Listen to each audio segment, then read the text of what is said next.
And if we don't do anything else tonight, for those that are relatively new to this, magnesium deficiency is the main cause, main contributing factor to heart disease, diabetes, and cancer. And if you're going to do anything, and we're going to talk about why that's a problem tonight, and how to balance that, and how to change your future health and your present health. And if that's the only thing that you get out of tonight, I will consider it a success, okay? Because it is so critical. And I don't know if you've heard, and this is one of the reasons we like that Life Extension magazine, December 2015, and we have plenty of them. And we encourage each of you to take that magazine, and if you have a doctor or a friend that's open at all to natural healing, we encourage you to share it and let somebody else, let the doctors have it. Because we had a seminar in October, we talked extensively about this. The next week when I came to my office, that magazine was on my desk, and I thought, that is exactly what we've been talking about. There are 3 articles in there that explain why there is a national magnesium crisis. And when you get done reading that, the one thing that you will know, because they not only, the 2 articles not only talk about this, but they give you the proof. And the proof is, if you can't finish reading all that without hearing that the people with the lowest levels of magnesium are more prone to have pancreatic cancer and other cancers. The other thing, diabetes is a magnesium deficiency problem. There's tons of proof to show this. The fact that this has happened since our country has changed and the world has changed with its magnesium levels that we're ingesting, what we're drinking, and what we're eating. And the exciting thing is you can change this. And that's what we want to talk about tonight. First of all, we want to make you talk to you about why we have disease, number 1, but number 2, the fact that we don't have to keep these problems in there. And we want to talk to you about simple ways through nutrition, through water, that you can change it. And as you change this, you're changing your future health significantly.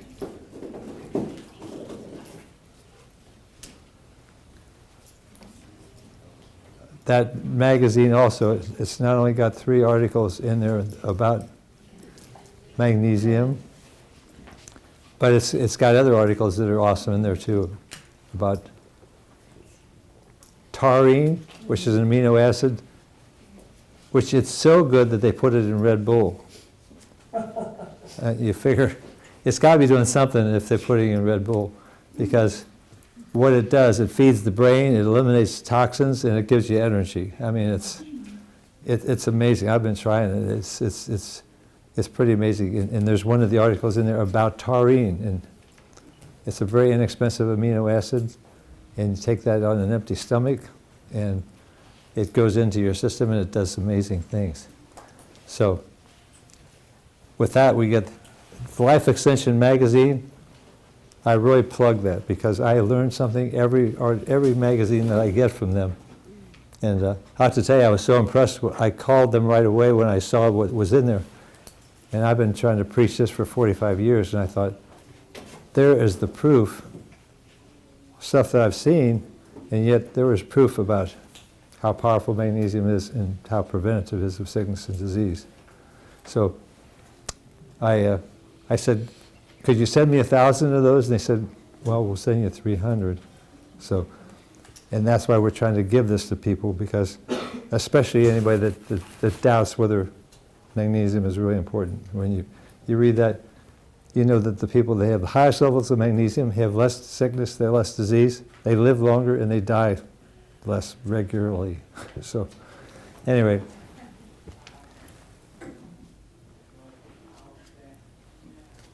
We want to go into the history.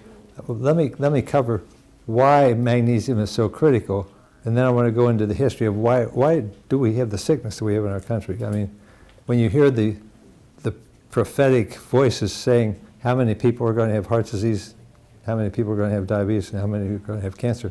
They're predicting that this is getting out of control, that we haven't seen anything yet, that it's going to get a lot worse. And it will because of what we're doing, because of what we're eating, the magnesium robbers that we're using. And I'd like to just cover the history of why has this happened to us, and what are we doing that's making this happen. Well, it started back in the mid-1800s when we started polishing rice and polishing whole wheat.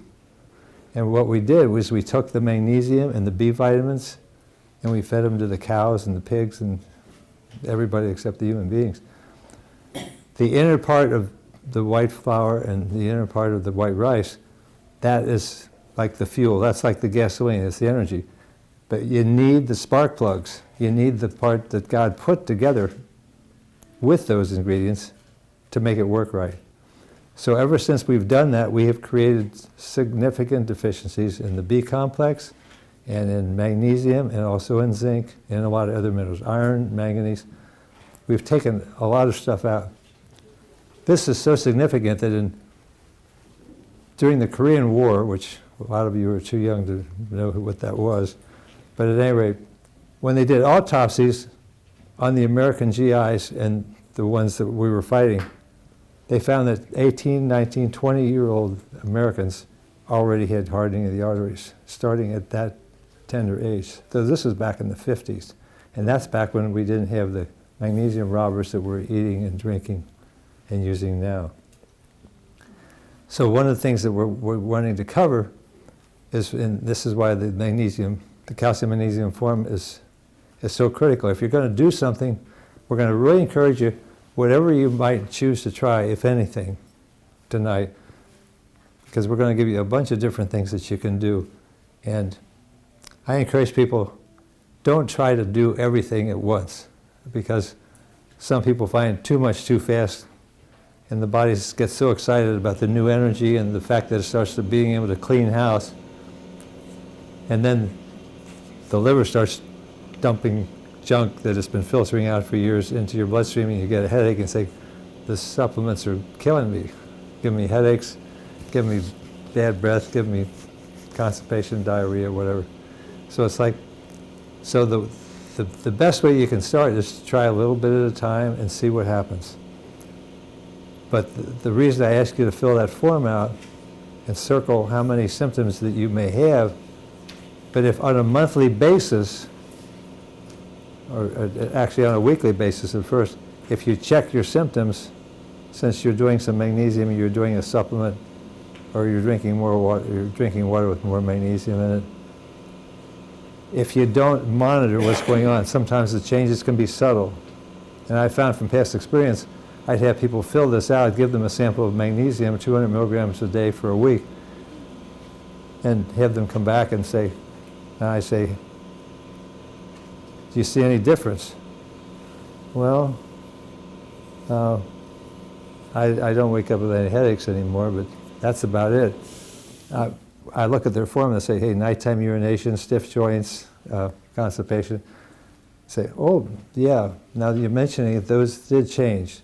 So your changes can be subtle, and if you don't monitor what's happening when you did a certain supplement or certain change in diet, a lot of times you don't end up realizing how important this is, and you don't keep on doing it. And a common thing that would happen, people would get on a supplement for a month, and a lot of times they only had a month's worth of supplements, and they're taking magnesium, and the headaches go away, or the sore legs, the nighttime cramps, the menstrual cramps would change, and then when they ran out of supplement, they quit taking it, and then think, oh, I guess I needed that. And it's like, so if you're monitoring what's going on and the things that change, it reminds you then when you have a problem that came back, oh yeah, that went away when I took the magnesium, okay? So monitoring, if you're really going to be successful in what you're doing, that is extremely helpful.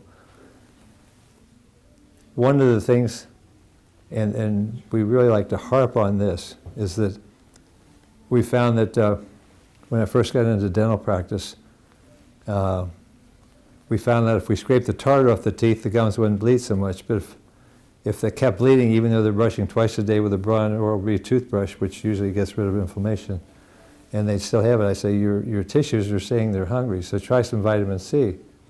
And a lot of people, once they start the C, with the brushing, the bleeding will go away. If that didn't work, we say you also need some magnesium. We give them magnesium. And anybody that took magnesium and vitamin C and brushed, their gums look great. They look perfect. So we saw this. So I have to share, what I like to share is some stories about how we got into nutrition and what we found. And I think if I share some of the stories, it's something that you're going to be more inclined to remember a little bit more. But it basically all started when I was just out of dental school, and the dentist upstairs had a doctor's appointment, so he couldn't see Emanuel Shureskin, who talked in Dayton on nutrition. And basically what he did, he was a physician dentist, and he would do all these experiments where he would create deficiencies in his students by having them eat a certain way. And then he would publish all this kind of stuff. After I heard him talk for 2 days, and of course, his advice was get Prevention magazine. I mean, here's a doctor who says, read Prevention magazine. He says, you're not going to find this in the medical journals. But so we started doing that, and we started seeing changes. The record of how much we were spending for doctors went to zilch unless the kids sprained it. We had 4 kids at this point. Unless somebody sprained an ankle or broke something, we didn't go to the doctors anymore because we didn't have colds, sore throats. And the worst thing that happened was when I came home the second day and threw all the sugar and white flour out of the pantry. That's when there was a lot of pain and suffering for a while. But the good news is the girls got older and they say, hey, when I have menstrual cramps, I know why I got them. It's like, and I take the magnesium and they go away in minutes. And we saw that happening. So, but what really opened my mind and my heart to the power of having a balance between calcium, magnesium, and phosphorus. So at that point, I'd like to share with you what's central to our body's function. And there's a trinity between the calcium, the phosphorus, and the magnesium. That's, the whole body is built around that. If you think about it, your skeletal structure is calcium and phosphorus. Magnesium is what makes bones hard and strong, and we learned that in the early days, and from reading a book called Magnesium, the Nutrient That Can Change Your Life. So I read this book, and in that book it shared how a doctor, an orthopedic surgeon in Dallas, Texas, he noticed something very interesting. He said, all my patients that come in here with broken bones and don't heal fast, they live in a certain county. And these people that live in this other county, they rarely get broken bones, and if they do, they heal right away. So basically, he started to evaluate what's going on. And what he found out was the people where the bones broke, they had very little magnesium in the water. In the place where the bones weren't breaking and healed very quickly, they had high magnesium. And that's not something you hear nowadays, because right away, you got a broken bone, take a bunch of calcium. And that's the worst thing you can do. You create a deficiency, because there's a balance between calcium and magnesium. And anyway, to get back to the calcium, phosphorus, and magnesium in the body, your skeleton is calcium, phosphorus, basically, and magnesium. Your muscle contraction and relaxation is a calcium-magnesium thing. 90% of the time when you have a muscle that's spasming, it's because of a magnesium shortage. And that can be a leg cramp, it can be a Charlie horse, it can be a heart attack, it can be anything. And it's good for coughs too. No. At any rate, look at the things that cause pain. Headaches, you got muscles contracting and not relaxing in your temples, which we had talked about, this young lady. Pain in the back of the neck. People clenching and grinding, and the muscles have Charlie horses. So headaches are a big, big part of what happens when you've got a magnesium deficiency, especially if the bite isn't exactly ideal, or just if you're tense or nervous about what you're doing. The other thing is you got to have magnesium for energy. Okay, you're looking at a skeleton, you're looking at muscles that are contracting and relaxing, you're looking at the energy that it takes for the muscles to contract and for us to move. That's a magnesium deficiency. Magnesium is the one element that you absolutely have to have magnesium for energy. It is the key mineral. It is the key factor in energy production. And it's like, and that's a good one to look at, okay, when you're evaluating what your symptoms are.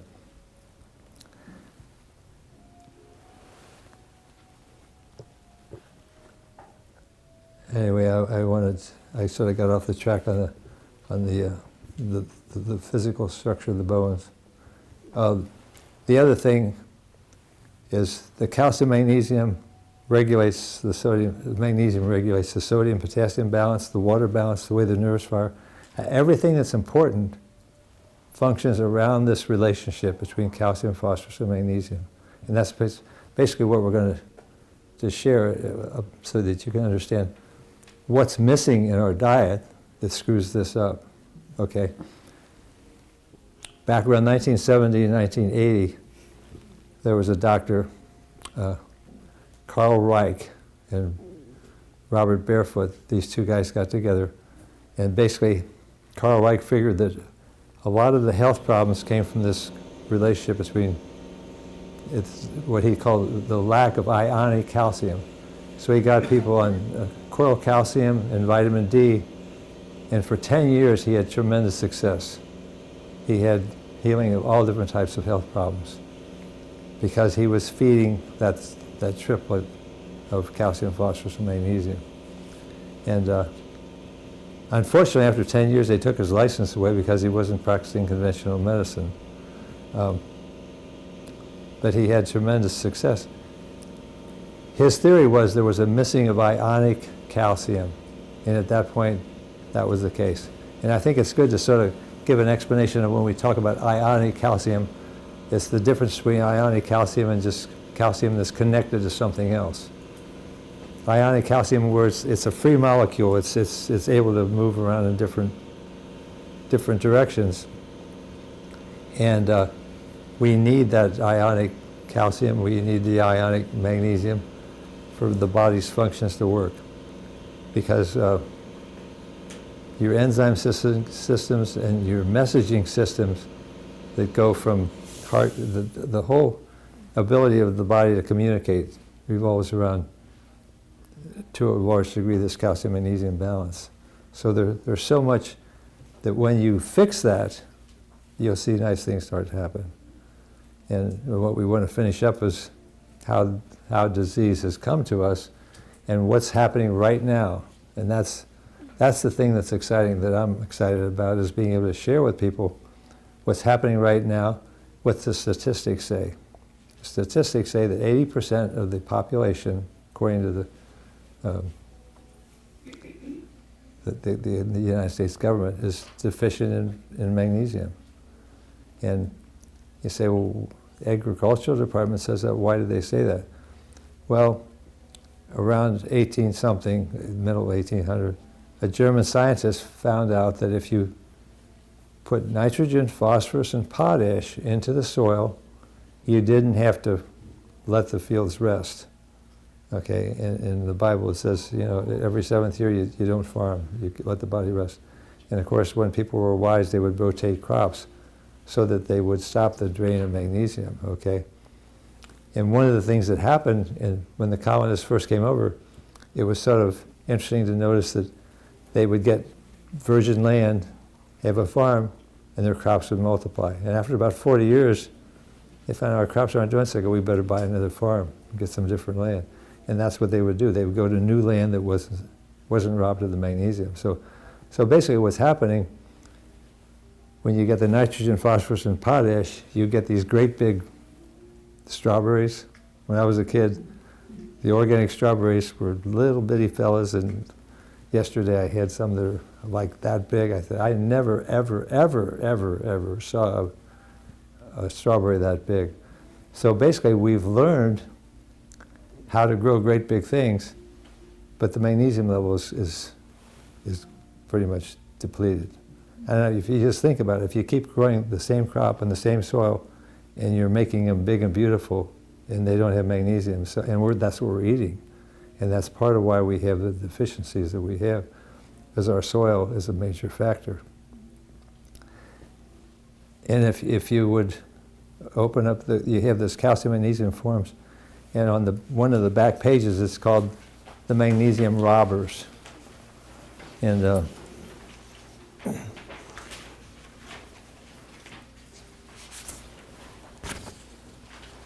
okay, it's on the last page of mine here. Cause of magnesium deficiency. The magnesium robbers are soda pop, including diet pop, sugar products, coffee, tea, chocolate.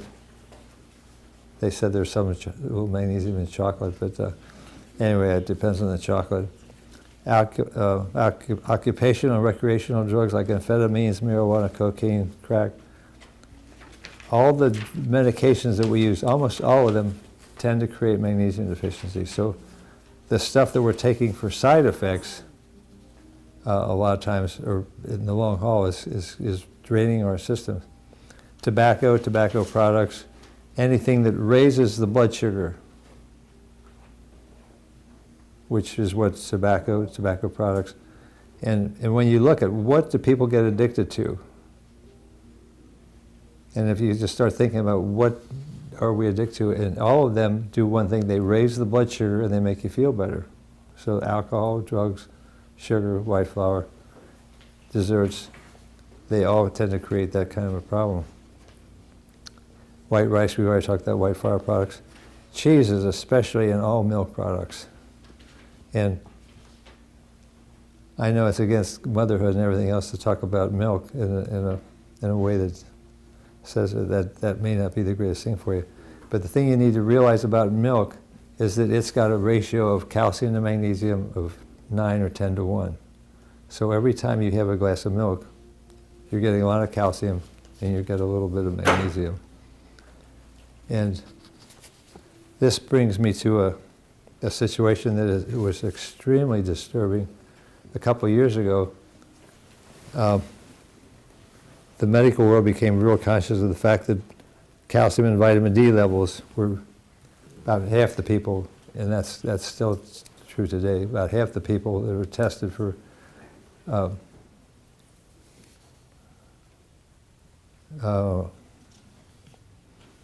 vitamin D are deficient.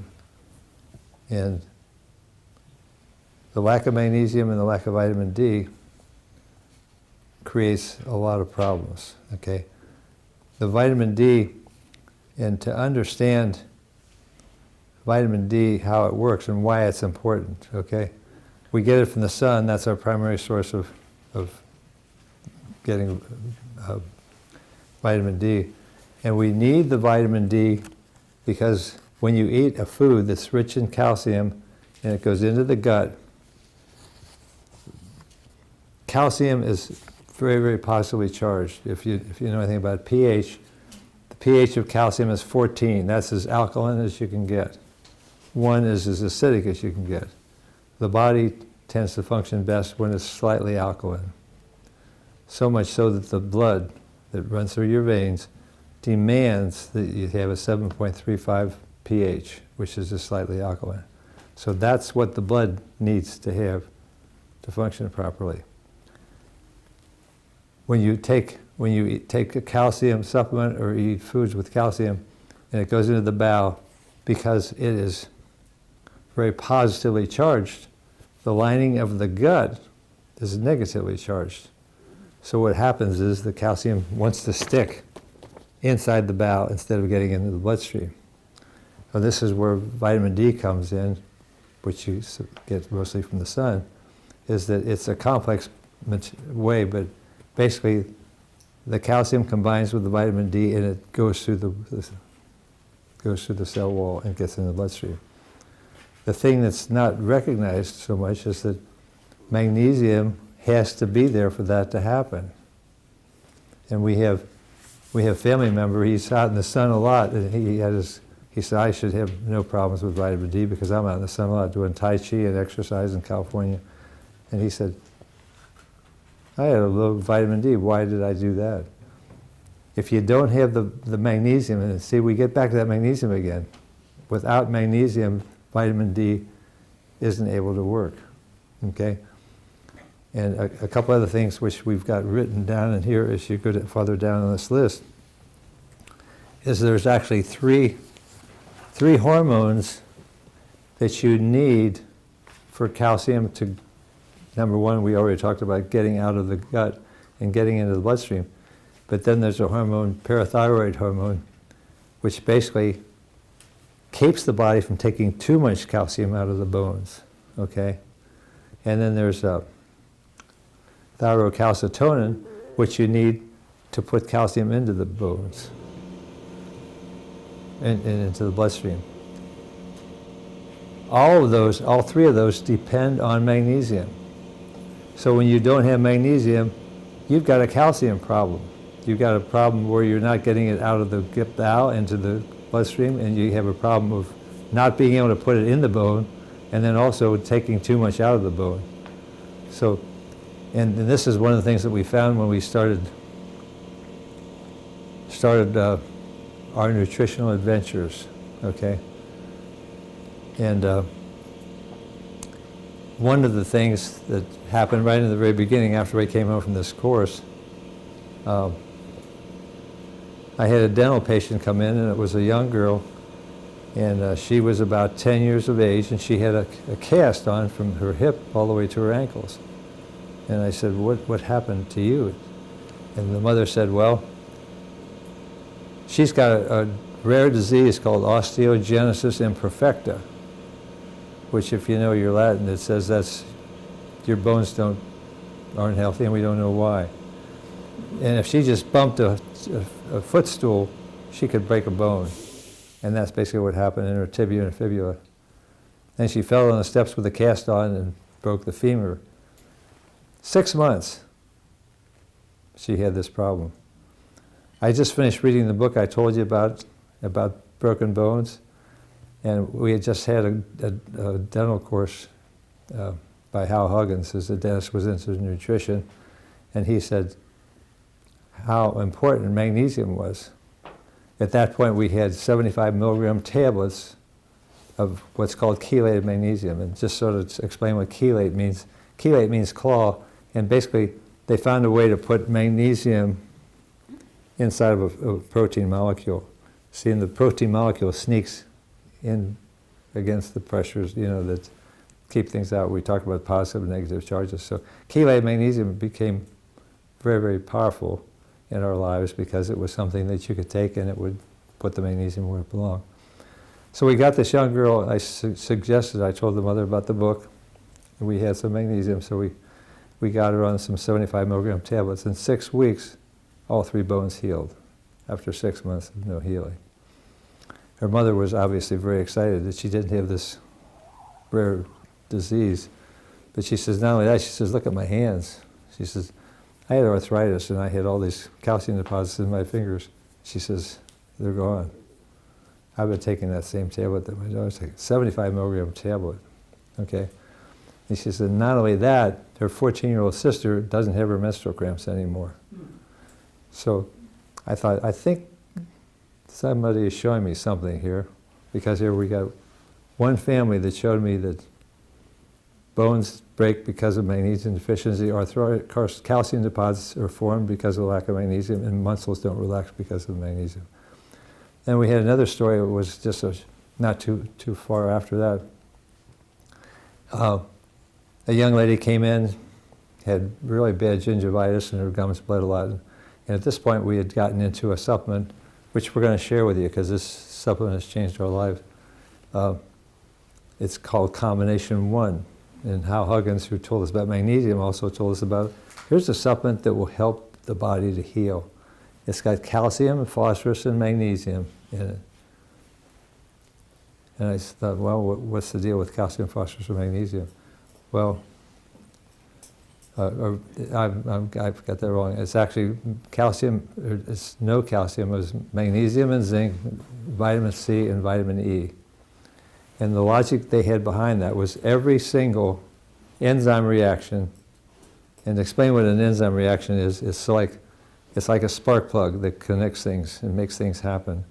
So if you think of enzymes, when we talk about enzymes, think about little tiny spark plugs that you got in the body. So anyway, we had already heard about what magnesium did, so then we were hearing that you need zinc for healing, for children to grow properly. The vitamin C you need for every enzyme reaction, and that's something that's important for you to remember. Because if you don't have magnesium, or you don't have vitamin C, things don't tend to work in your system. So at this point, we had graduated to the point of saying, hey, you got bleeding gums, try some combination 1 is what the name of that was at the time. So she took that, and it was about 6 weeks later she came back for some fillings, and she says, I want to tell you, I can't tell you how much I want to thank you. And I said, what for? She says, that supplement you put me on. She says, I was going in to have a hysterectomy, and they got in to do the surgery. They said, you don't need surgery, you're perfectly healthy. And the doctor said, what are you doing different? And she says, nothing except my dentist put me on this supplement of zinc, magnesium, vitamin C, and vitamin E. She said, how comes you guys didn't tell me about that? And he says, you know, it's interesting you mention that because I just got something recently that talked about the importance of those elements. But that particular supplement basically has changed our life. Since we found out about that, and we've got this listed in the notes that we passed out. The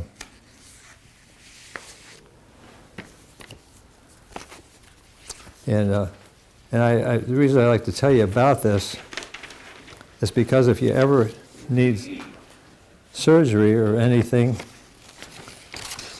think about this combination of zinc, magnesium, vitamin C, and vitamin E. Anyway, I won't go through and read all that information about it, but if you get a chance and you would like to read it, tell us why each of those ingredients is important.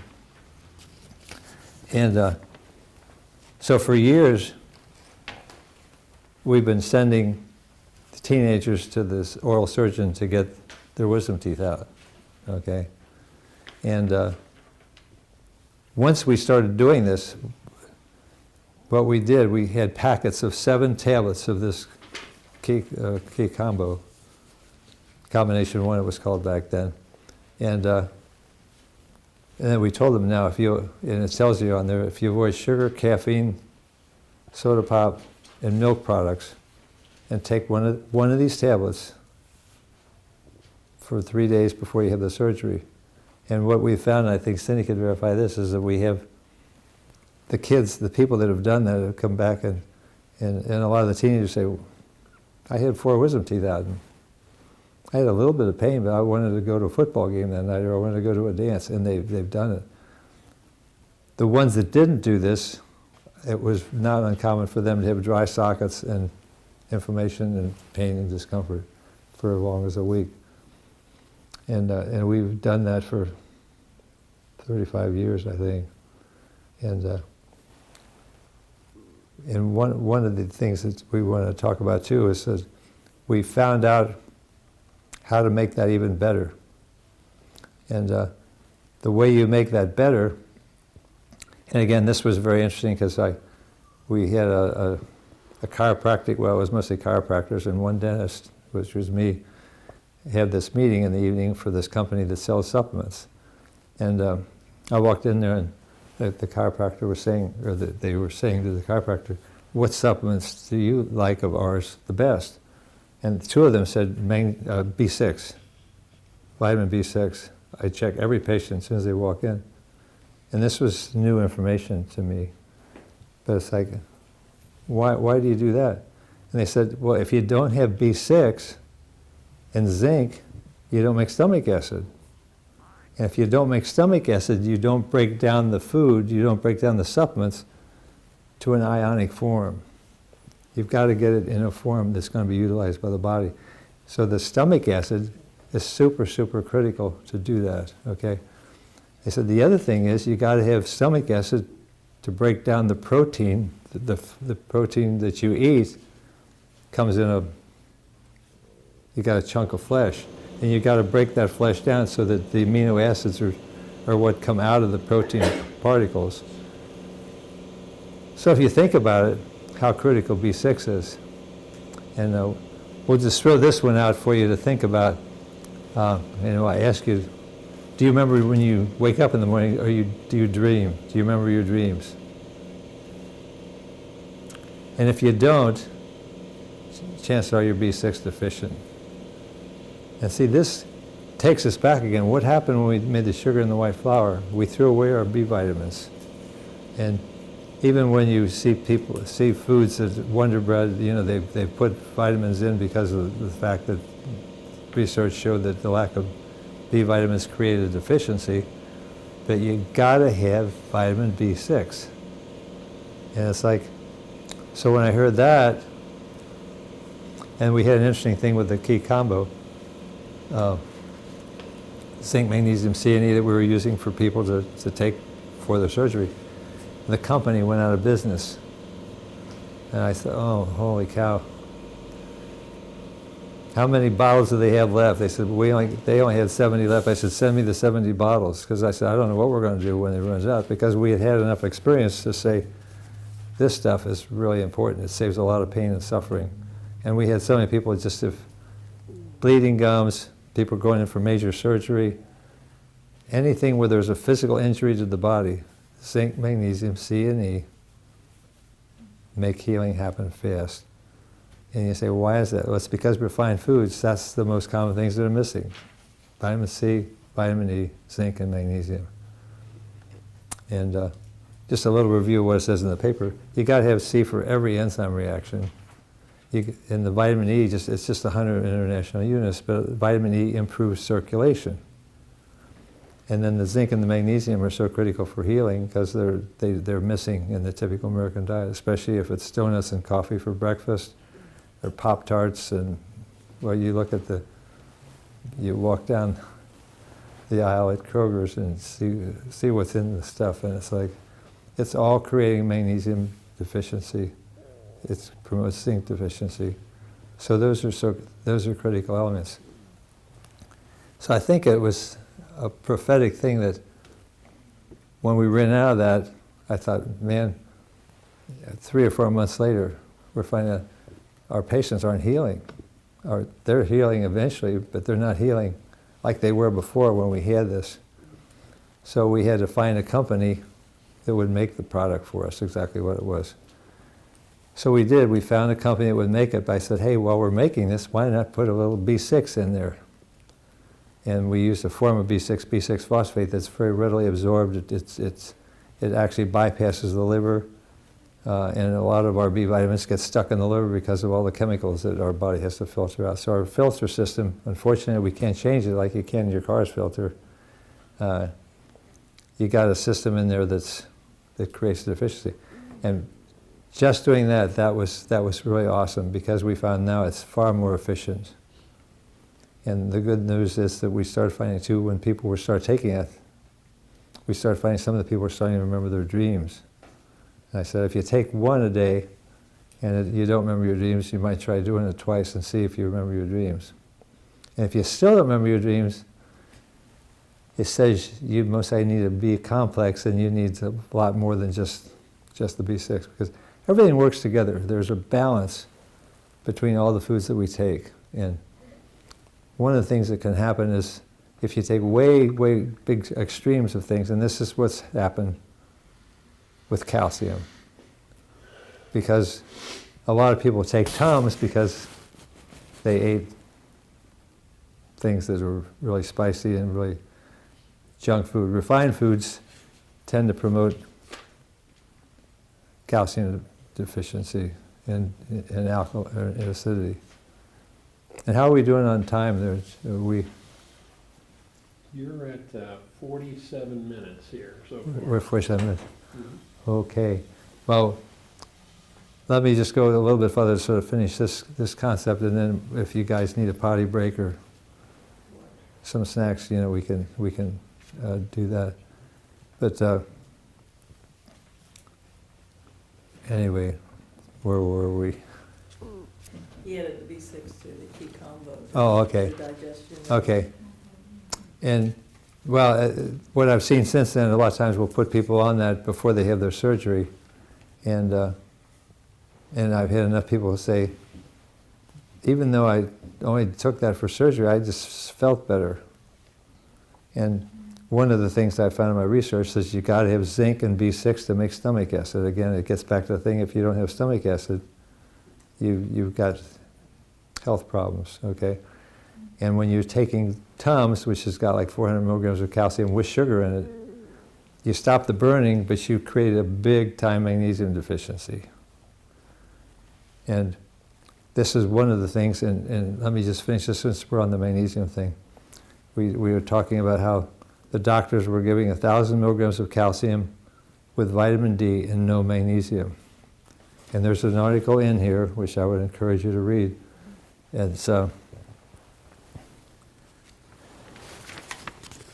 anyway, we ended up, I think this is on the back if they've made them all the same way. Risk of heart attacks rises when taking calcium supplements, research shows. And on the other side of that page, and if you know a doctor, if your doctor tells you to take 1,000 milligrams of calcium and vitamin D, I would encourage you to give them this paper and let them see what.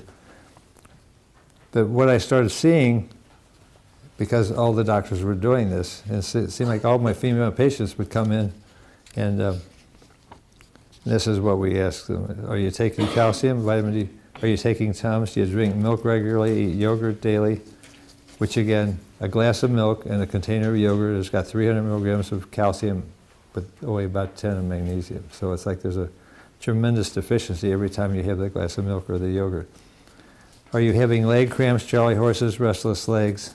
Are you suffering with arthritis, stiff joints, constipation? Is your energy level significantly low? Have a hard time sleeping at night? Ever have unexplained heart palpitations? I can't tell you how many women I'd ask that. They say, yeah, I got all those. And then I say, well, how long have you had that? Well, 6 months or a year or whatever. And I'd say, did the doctor put you on calcium and vitamin D? He'd say, yeah, how did you know? And I would see people, and we had an older lady that spry, laughing all the time, really good health.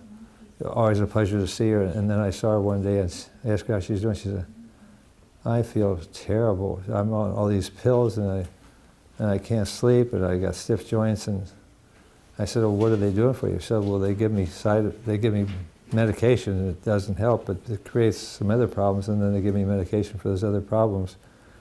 And so here, started to ask her questions. When did all this happen? Well, about a year ago. Well,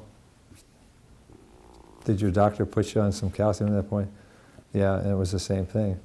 And that got to the point where that's why I printed these sheets, because I said, and the back of it has some of the articles about it and about the research, and I like to share that information because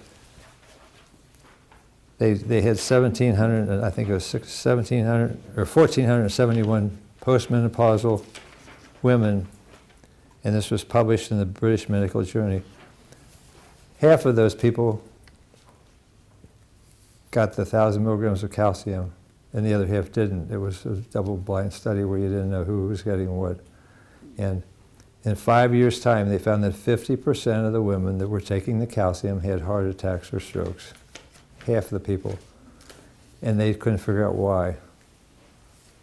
And as soon as I read that, I thought, I know why. It's just like, I see this all the time.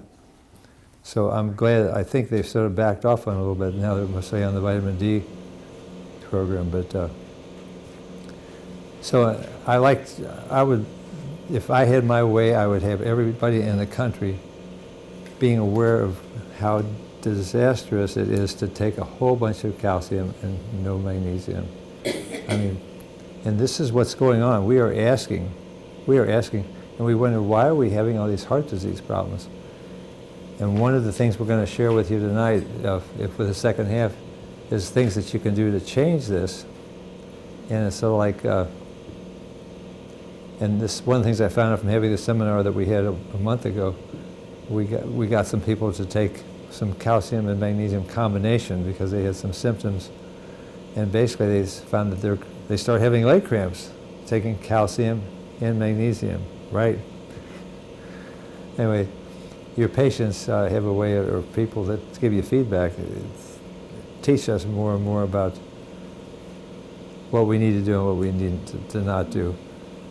So one of the things I'm going to encourage you tonight is to think about, start looking at what you're putting in your body supplementally and what you're putting in nutritionally.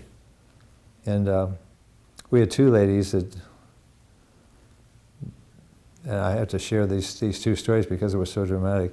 And the one lady basically was on the 1,000 mils of calcium with the vitamin D, but she wanted to make sure she was getting enough calcium, so she was eating yogurt every day and milk. And one day she called, she said, my husband's going crazy. She said, I blacked out in Kroger's the other day, and I felt like I was going to black out while I'm driving, and we want to know what's going on. And I said, your blood sugar. With all that she's creating, she created low blood sugar because you need magnesium. Every bit of sugar that you eat, there's 6 steps where that sugar biochemically has to be changed, and 6 out of the 9 steps or enzyme reactions require magnesium. So when you don't have magnesium, you're creating and encouraging low blood sugar and encouraging diabetes. And that's one of the reasons why we got type 2 diabetes. And even the medical profession recognizes that it's the diet, it's what we're eating. Because when you read the list of what the magnesium robbers are, I encourage you to look at those, because those are all robbing the body of magnesium. And when you rob the body of magnesium, you're inviting diabetes. And you see things like diabetics are more likely to get cancer. Well, it's not just the diabetes is the reason of the cancer. It's like the magnesium deficiency we're creating, because almost everything that we're doing when we're not eating natural foods, we're creating magnesium deficiencies. So I would just encourage you in your personal life and to look at that, because we had another lady in that was very meticulous about her diet, and she was at the seminar, and she said, I took the magnesium, but it didn't help. And I thought, that's really weird, because the symptoms, especially when you have leg cramps and Charlie horses and things like that, it's like that almost always helps. And so I said, bring in your supplements that you're taking, and let me know, and I want to know what you're eating, especially anything in the dairy product department. So it turns out, even though she was taking a lot of magnesium, she was taking supplements that had a lot of calcium and magnesium in them. So when we added it up, calcium was winning 1,200 to 10 on the milligrams, and it's like, and so the symptoms weren't getting better. So the message I try to get to people is, most people work best if they just shoot on trying to get more magnesium and forget the calcium. Forget the calcium. We had a holistic health center between 1975 and 1980, and that's where I learned a lot of this stuff. This is where we got the information for the symptoms that people have when they're deficient in magnesium. And so we monitored people. We did blood studies and hair analysis, and we monitored people for 3 months and see what kind of changes they had. Had health history questionnaires, and periodically we would have blood chemistry tests to see what they looked, see how they were doing, what their blood chemistry looked like. And what we found is that when people took calcium and magnesium in a 2-to-1 ratio, and this is on our website, and most of what I'm telling you tonight is something that you don't have to remember, because I know I'm throwing a lot of facts and figures. But if you go to our website, almost everything that I'm telling you is on our website, drbobRothan.com. And because we've tried to put this on where people can go to it and read and understand what's going on. But because I would tell people, your symptoms say you need magnesium. Well, I take calcium, magnesium, I know I'm not deficient. We found that most people, if they were using any dairy products, any cheese, they needed to think in terms of no calcium supplementation, because you need at least equal quantities of calcium and magnesium. And this isn't just my idea. It's like, if when they looked at mummies and people of ancient days and look at what the chemistry was, they found that when people eat natural foods, there tends to be a balance between calcium and magnesium. It isn't like one's real high, one's real low, but it's like there's this balance that tends to be there. And this is why a lot of people say, oh, I couldn't have a magnesium deficiency because I take calcium and magnesium. And I say, that's only for people that their diet is really, really, really, really bad and doesn't have milk products in it. So, but staying off of the milk products. And I know I'm supposed to quit, but I got one last thing before we break. And this one last thing is I would really hope that this goes into your mind and imprints itself in there. Because I've seen this 35, 45 years. Calcium, phosphorus, and magnesium, again, we said is a trinity. When you put a lot of calcium and phosphorus in the body without magnesium, precipitates form. In other words, you're getting calcium deposits because of the lack of magnesium. Now the good news is, and I've seen this happen in my own body, and I've seen it happen in tons of people that are choosing to make a change. If you get the magnesium levels up and balance that calcium magnesium, calcium deposits will break down. And people say, oh, I'm going to have pain the rest of my life. I got arthritis. Well, I can tell you why you got arthritis. And I could tell you story after story about people that, okay, I don't have time to do that one, Lord. Anyway, I've got a whole bunch of stories though about people that just took magnesium and suddenly their arthritis got better. They could go back to bowling. One man that was forced retirement from the post office department, I'm going to tell you a little bit about it anyway. His son heard a seminar like you're hearing. He gave his dad 75 milligram tablets of magnesium. His dad got out of bed and went back to work in 2 months on one supplement. His son was so impressed he went on to become a naturopathic doctor. He says, if that works for my dad, he says, I want to learn how to do that for everybody. And I could tell you a whole bunch of more stories, but it's like calcium deposits will break down. Arthritis will go away. You need the B6, you need the B vitamins. There's other things you need, which we're going to talk about a little later. But it will happen, and people say, well, am I going to have a heart attack? Well, if you got calcium deposits lining your arteries, and you got a muscle that's contracting and can't relax, what have you got? A heart attack is muscles contracting and not relaxing, magnesium deficiency, calcium deposits that are forming. And this isn't just my idea, it isn't just a few years of observation, but I can promise you, and I see it in my own body. This is like, I know that keeping the main, because when you start looking at, where's my pain coming? What is the root cause of my pain? And you find it so often it's muscles that are contracting, not relaxing, and it's calcium deposits where you don't want them. And kidney stones, and we're going to talk to you a little bit about how you can help prevent kidney stones. And we've had people that have dealt with that trouble. Get their magnesium levels up in the kidney stones. All the ones that I know that have tried this have said, hey, if I follow my diet and I get my magnesium in my water, I don't have kidney stones anymore.